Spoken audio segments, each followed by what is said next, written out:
Pemirsa, polisi mengantongi sejumlah alat bukti serta keterangan saksi dan ahli untuk membuktikan keterlibatan Jessica Kumala Wongso dalam kasus kematian Wayan Mirna Salihin.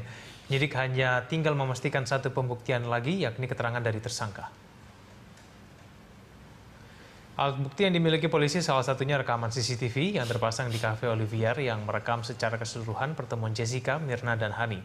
Dalam rekaman, Jessica tampak 2 kali memindahkan gelas kopi Mirna. Akibat meneguk kopi yang berisi racun sianida, Mirna mengalami pendarahan di lambung sebelum tewas.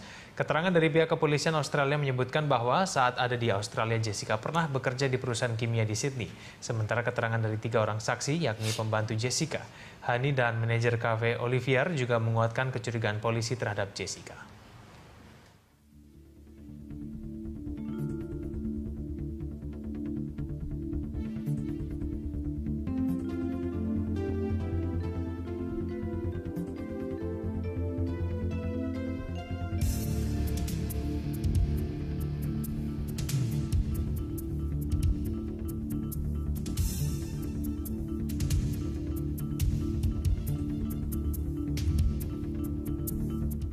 Kembali kita lanjutkan dialog kita, Pak Heru. Kita bahas sedikit ya, yang tadi sudah disampaikan. Pihak kepolisian juga mengantongi rekaman CCTV. Dalam rekaman CCTV tersebut mungkin terlihat bahwa Jessica ini terlihat janggal begitu ya. Dia memesan duluan, menutup bilnya, lalu kemudian memindahkan beberapa lokasi kopi itu dan kemudian ditutupi oleh tas begitu ya kopinya, sehingga kemudian tidak terlihat dengan jelas siapa yang kemudian menuangkan sianida itu. Menurut Pak Heru bagaimana?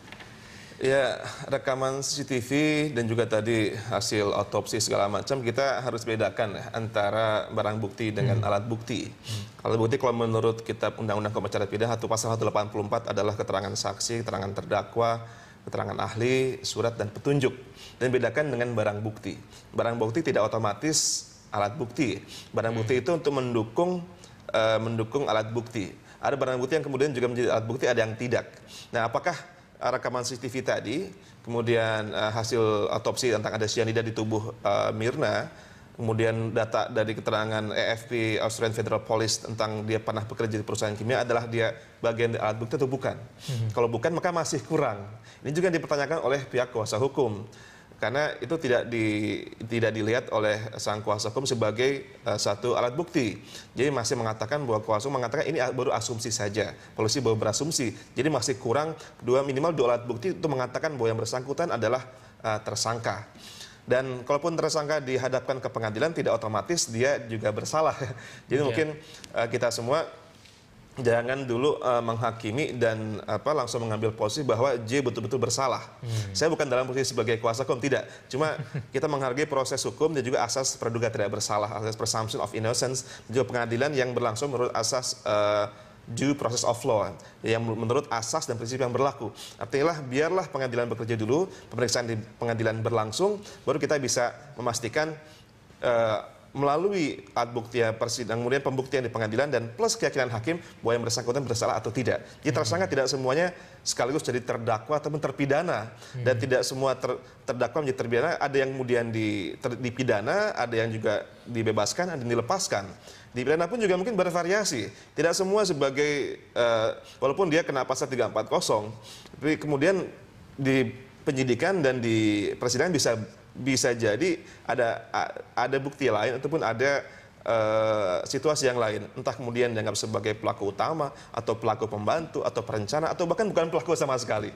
Jadi kita sebaiknya menunggu proses pemeriksaan di tingkat kejaksaan maupun pengadilan begitu. Baik, tapi kemudian kalau melihat bagaimana publik itu melihat ketika dari awal proses sampai sekarang, kan publik juga menilai begitu ya Pak Heru ya. Mungkin sempat melihat bahwa Jessica nampak begitu tenang dalam menghadapi proses ini, bahkan hingga nanti pada saat ditetapkan tersangka dia tampak tidak terlihat ada masalah. Begitu juga dengan kesaksian beberapa pelayan di Cafe Olivier yang menyatakan Jessica juga tampak tenang meskipun ketika temannya sedang kejang-kejang begitu. Nah, ini menurut Anda ini bisa tidak kemudian dijadikan oleh pihak kepolisian sebagai salah satu bukti atau mungkin alat bukti untuk bahwa sebetulnya Jessica jangan-jangan terlibat begitu di dalamnya. Bisa nggak Pak Heru? Ya, kita menghargai Mas Egan bahwa masyarakat kita semakin lama semakin sadar hukum dan juga info berusaha terlibat dalam kasus hukum sebagai mungkin pemerhati dan juga artinya mereka peduli dengan kasus hukum di negara ini. Ini bagus sekali. Kita sangat apresiasi. Tapi juga kita juga jangan menjatuhkan satu penghakiman ataupun vonis tanpa didasari dengan scientific evidence, dengan pembuktian yang benar-benar ilmiah dan terutama di persidangan ya. Karena tentang katakanlah ada ahli yang membaca wajah si J itu katakanlah mungkin tampak tidak menyesal, mungkin tersenyum, tenang saja. Cuma itu kan apa yang kita lihat mungkin di layar kaca gitu ya, atau yang kita baca di koran, di sosial media. Kita tidak benar-benar tahu apa isi hatinya, apa yang terjadi di luar layar kaca, apa yang di luar sosial media, kita nggak tahu. Karena tidak semua orang ekspresif ya dalam menyatakan kesedihan atau dalam menumpahkan kekesalan, kedukaan, tidak semua ekspresif. Ada mungkin tetap cool, namun dia sebenarnya sedih. Jadi saya kira kita masih jangan terburu-buru menyatakan bahwa J itu tersangka karena dia tampak tidak menyesal, dia tampak cool, dia tampak tenang. Barangkali emang karakter dia seperti itu. Mungkin dia sedih tapi tidak ditampakkannya. Saya kira kita perlu cross examination lah, kita perlu pembuktian yang lain. Kita dengarkanlah pakar hipnoterapi, kita dengarkan pakar psikologi forensik, kita dengarkan keterangan dari pakar kriminologi, juga dokter forensik, lalu pembuktian di pengadilan, keterangan saksi, ahli terdakwa, surat petunjuk, baru semuanya bisa kita dan antara hakim yang dengan keyakinan akan memvonis apakah yang berdasarkan bersalah atau tidak begitu. Baik. Ya. Pak Heru, kemudian kalau menurut Anda alat bukti yang seperti apa yang kemudian kita bisa betul-betul yakin bahwa Jessica ini betul-betul layak jadi tersangka?